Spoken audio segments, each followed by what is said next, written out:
cause quoi? Durant la pandémie, les gens, et c'est surtout pendant la pandémie que le podcast a repris un peu son envolée. Pourquoi est-ce que les gens étaient tellement heureux d'écouter des podcasts?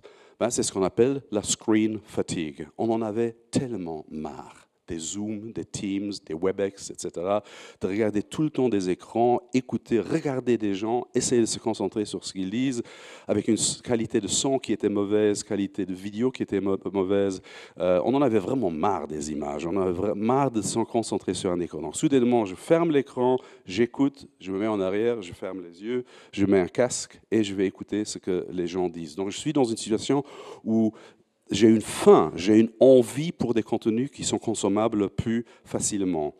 Qu'est-ce que je cherche le moment où j'écoute un tel podcast? Ben, logiquement, une thématique. Je cherche quelque chose qui me crée une ambiance, le type d'ambiance que je recherche à un certain moment. Donc peut-être, je veux juste passer un bon moment, parce que c'est un podcast rigolo, sympa, donc ça peut être amusant, mais il se peut très probablement également que je veuille développer mes compétences. Mes compétences, je veux rafraîchir mon savoir, je cherche de l'inspiration sur des thématiques diverses et variées, je suis curieuse ou curieux de savoir qu'est-ce qui se passe dans le monde, et puis très souvent, je suis intéressé par l'intervenant.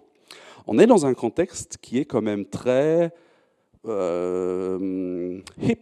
hype. Donc, il y a des personnes qui sont reconnues, des personnes qui sont des spécialistes dans certaines thématiques, et ça fait plaisir de les entendre, d'essayer d'écouter ce qu'ils ont à dire, ils ou elles ont à dire par rapport à une thématique spécifique. Donc il y a également un élément d'exclusivité et de proximité qui se met en place à travers le podcast.